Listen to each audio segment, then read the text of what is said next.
くり解説。衝撃。実は1960年代、暮らしを豊かにした画期的発明ランキング。ねえマリサ、1960年代って、どんな発明があったか知ってる？おう、60年代はな、今の生活を支えるすごい発明がいっぱい誕生した時代なんだぜ。スマホとかインターネットもその頃にできたの？スマホそのものはまだだけど、その基礎になる技術はこの時代に始まったのぜ。例えば ATM とか、コンピュータのマウスとか、今じゃ当たり前のものも、全部この頃に生まれたんだぜ。すごいね。じゃあ、当時の発明がなかったら、今の便利な生活はなかったってこと？そうだぜ。だから今日は、実は1960年代に生まれた暮らしを豊かにした発明ランキングを、一緒に見ていこうぜ。第10位。ATM 現金自動預け払い機の発明。1967年。マリサ、ATM って今では本当どこにでもあるけど、その発明は1967年って結構昔なんだね。本当にその年に初めて使われたの？ああ、正確には1967年6月27日にイギリスのバーミンガムで最初の ATM が稼働を始めたんだぜ。ジョン・シェパード・バロンって発明家が開発したもので、銀行の営業時間外でも現金を引き出せるシステムはまさに革命だったんだぜ。銀行の窓口って時間が限られてるから、すごく便利になったんだね。でも、機械がちゃんと安全に使えるのか心配じゃない？そこもちゃんと考えられてるぜ。利用者は専用カードを使い、暗証番号を入力することで本人認証が行われる仕組みになってる。それに、不正利用を防ぐために銀行や機械メーカーは常にセキュリティ技術を進化させているんだぜ。なるほど。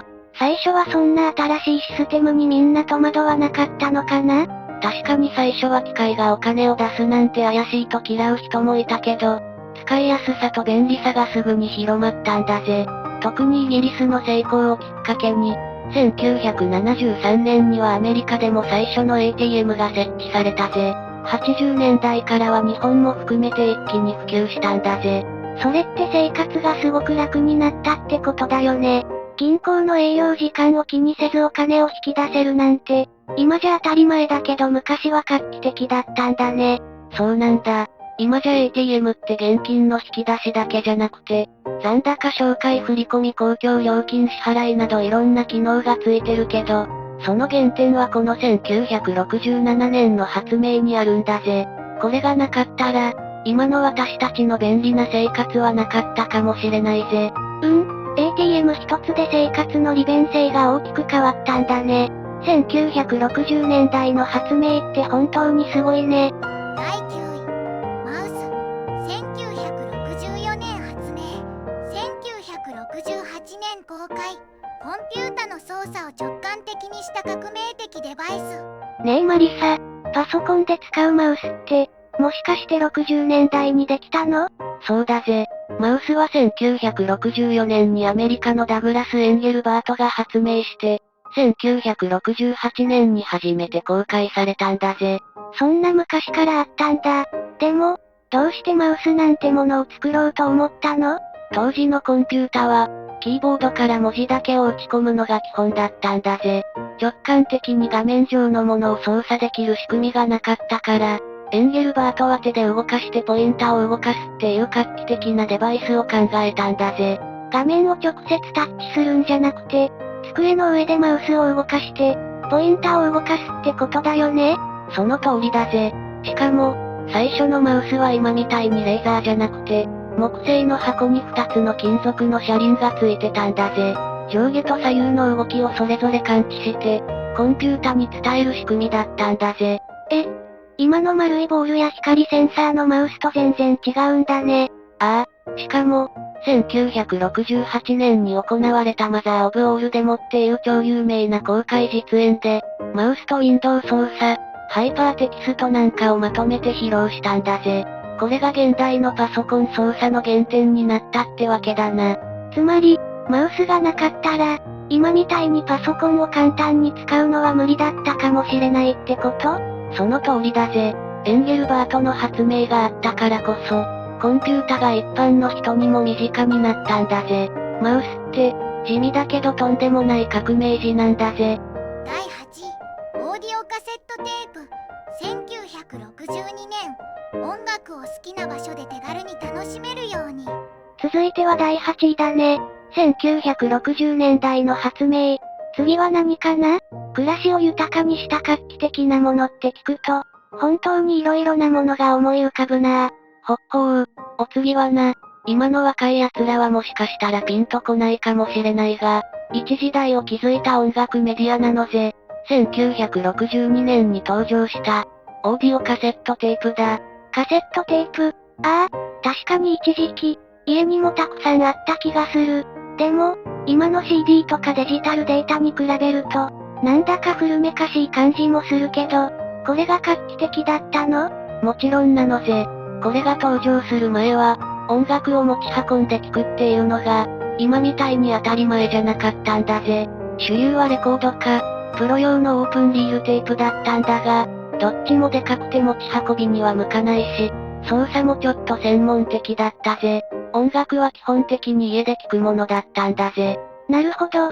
じゃあ、友達の家で借りた音楽を家で聴いたり、好きな曲を集めて自分だけのプレイリストを作るなんて、簡単にできなかったんだね。そうなんだぜ。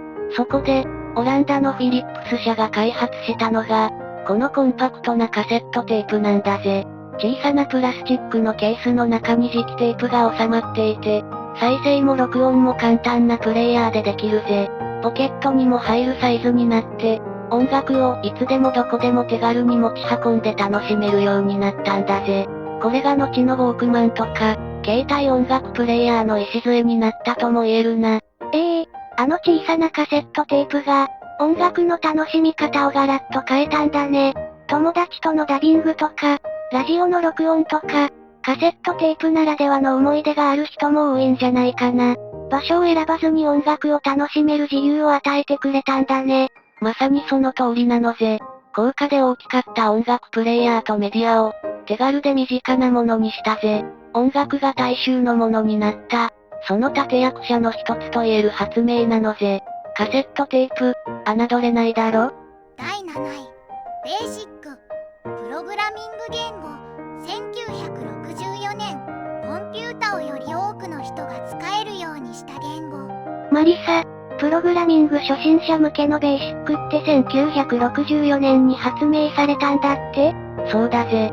ジョン・ケメニーとトーマス・カーツが開発して、初心者にわかりやすい文法と命令で作られたぜ。名前はビギナーズ・オール・パーパス・シンボリック・インストラクション・コードの略で、誰でも気軽にプログラムを書けるように設計されたんだぜ。学校の授業とかでもよく聞くけど、初めて聞いた人にも優しい言語なんだね。そうだな。1970年代からパソコンが普及する中で、多くの学校や企業でベーシックを使ったプログラミング教育が行われたぜ。コマンドがシンプルで理解しやすく、専門知識がなくても始められたことで、IT の裾野が広がったんだぜ。今は Python とか JavaScript が主流だけど、ベーシックは歴史的にはどんな役割だったの？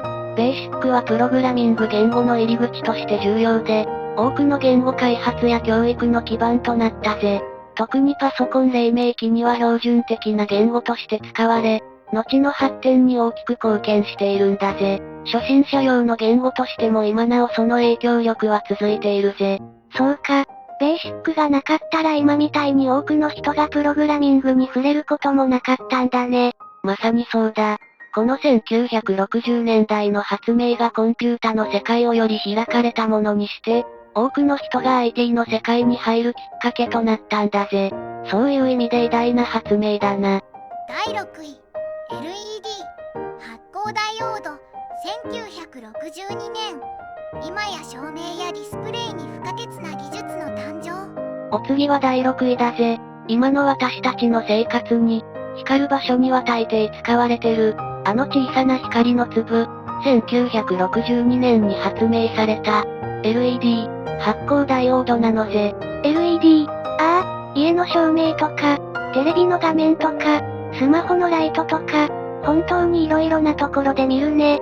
でも、それが1960年代の発明だったなんて、ちょっと意外かも。もっと最近の技術かと思ってたよ。だろ？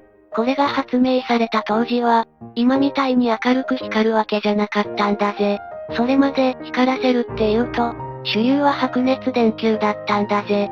電球は熱を出すことで光ってるから、電力をたくさん使うし、寿命も短かったぜ。しょっちゅう交換する必要があったし、熱くなるから触るのも危なかったりしたんだぜ。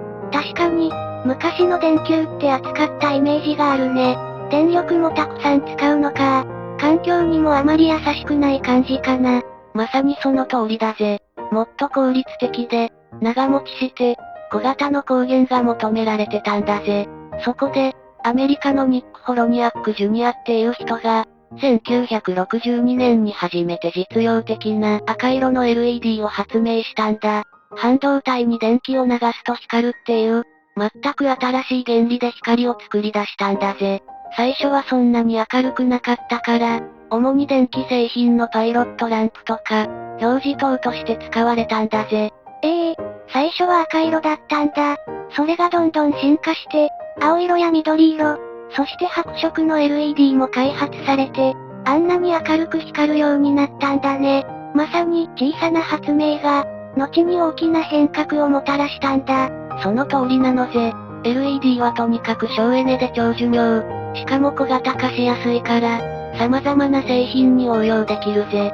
照明器具の常識を変えたのはもちろん、ディスプレイ技術の進化にも不可欠だったぜ。スマホの画面が綺麗だったり、薄型テレビが実現したり、自動車のライトが明るくなったり。これ全部 LED のおかげと言っても過言じゃない。環境にも優しくて、まさに未来を明るく照らしてくれる発明なのぜ。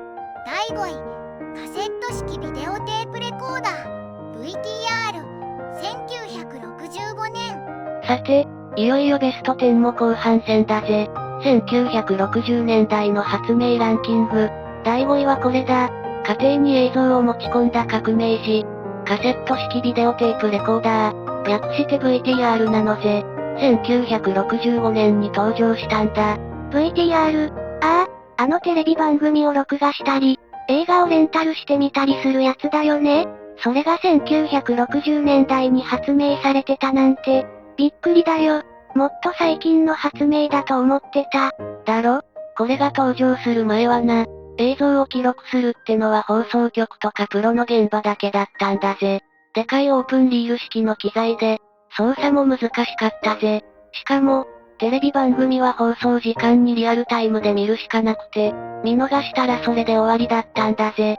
スポーツ中継とか、お気に入りのドラマとか、その時間にテレビの前にいられなかったら、もう二度と見られなかったんだぜ。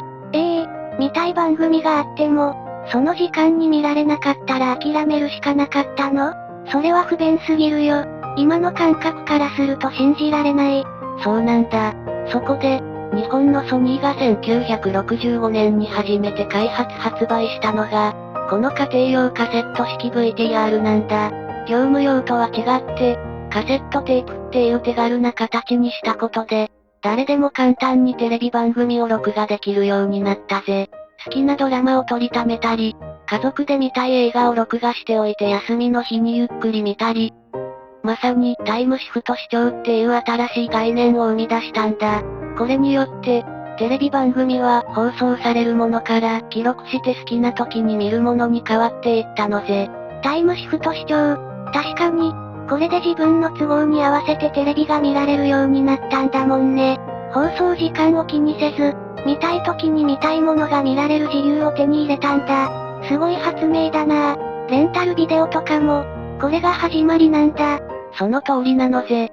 VTR は、テレビ放送っていう一方的なメディアを、視聴者がコントロールできる双方向的なものに変え始めたんだぜ。後のビデオレンタル文化とか、ホームビデオの普及にもつながる、まさに家庭のエンターテイメントのあり方を根底から変えた、大発明なのぜ。第4位、パケット通信1969年、携帯電話の基礎技術発明。さあ、1960年代の発明ランキング、第4位は、今のインターネットや、お前がいつも使ってるスマホの通信にも欠かせない、めちゃくちゃ重要な技術、1969年に誕生した、パケット通信なのぜ。パケット？なんだか聞き慣れない言葉だけど、スマホの通信に欠かせないって聞くと、すごく大切な技術なんだね。一体どんな発明なの？これが出てくる前、コンピュータ同士でデータをやり取りする方法は、回線交換方式っていうのが主流だったんだぜ。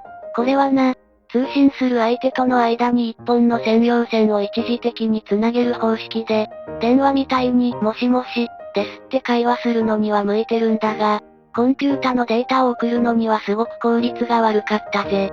だって、データが流れてない間も回線を占有しちゃうし、複数の相手と同時に通信するのも難しかったんだぜ。なるほど。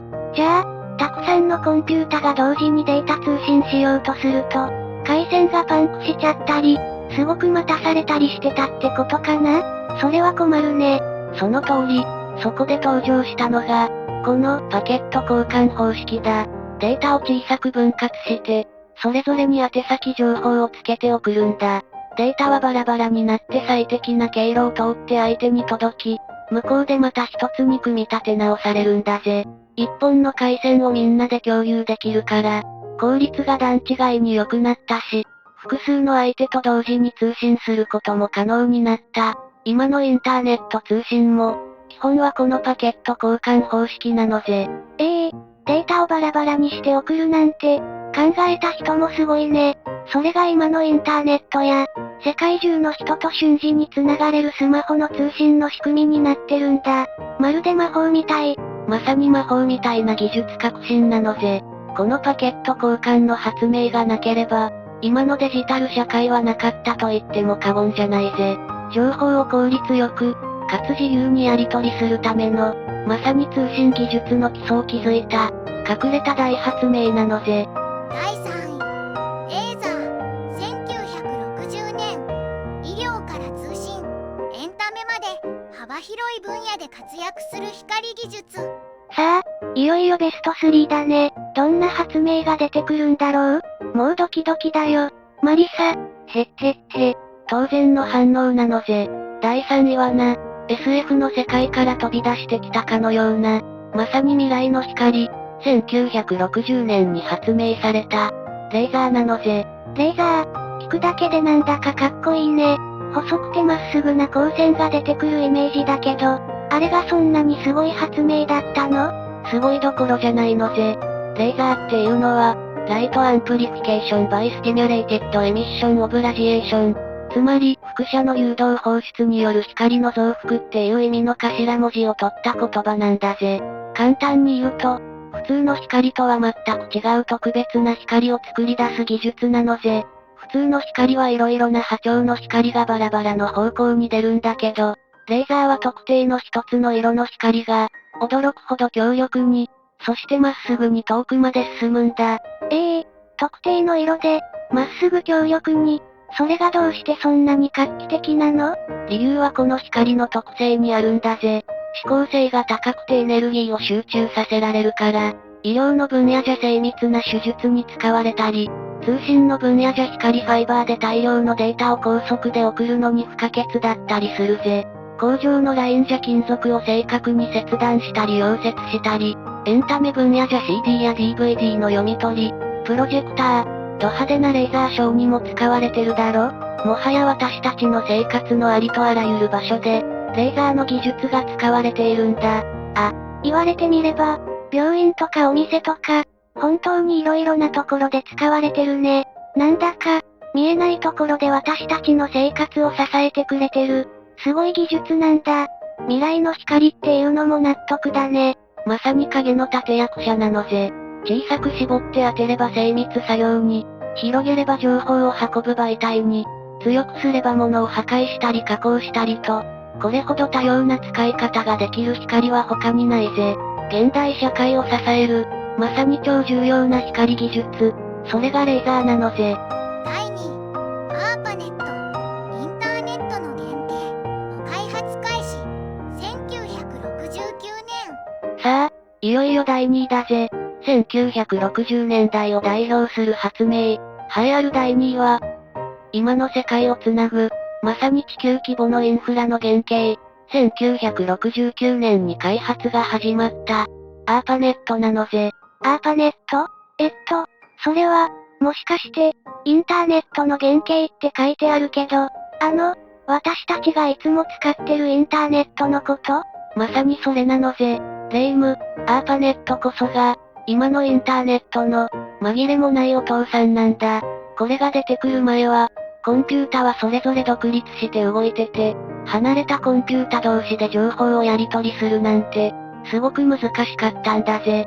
それに、もしどこかの通信網が破壊されたら、全体が機能しなくなる可能性もあったぜ。特に冷戦時代は、核攻撃とかで通信網がやられることへの懸念が大きかったんだぜ。なるほど。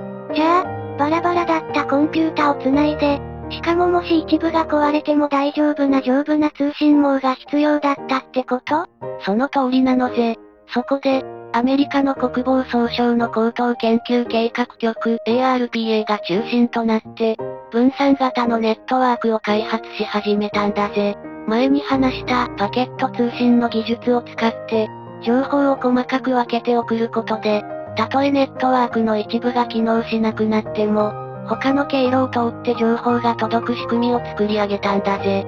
これがアーパネットだ。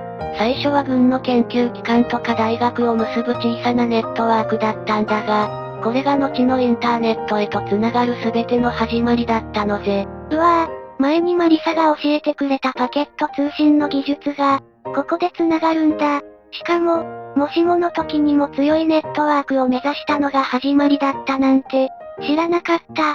それが、今や世界中の人と瞬時に繋がれる、こんなに大きなインターネットになったんだね。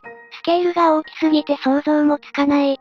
そうなんだぜ。アーパネットは、コンピュータ同士が自由に情報をやり取りできる道を作り、後の研究者たちがその道を広げ、改良を重ねた結果が今のインターネットなんだぜ。情報の共有、遠隔地のコンピュータ利用、そして現代社会のコミュニケーションのあり方そのものを根本から変えた、まさに歴史的な大発明なのぜ。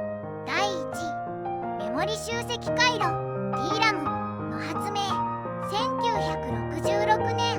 さあ、ついに第1位だね。マリサ、1960年代の数々の素晴らしい発明の中から、栄えあるトップに輝くのは一体、もう、心臓がバクバクだよ。へっへっへ、待たせたなのぜ。レイム、1960年代、世界を変えた発明の栄えある第1位は、今のコンピュータやスマホの、脳みそとも言える部分、1966年に発明された、メモリ集積回路、特に DRAM、ダイナミックランダムアクセスメモリーの発明なのぜ。メモリ、集積回路、なんだか難しそうな名前だけど、それがインターネットとかレーザーとか、他のすごい発明を抑えて1位なの？どうしてそんなに重要なんだろう？それがな、めちゃくちゃ重要な技術なんだぜ。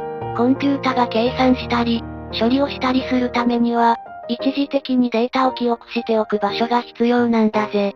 この記憶場所がメモリなのぜ。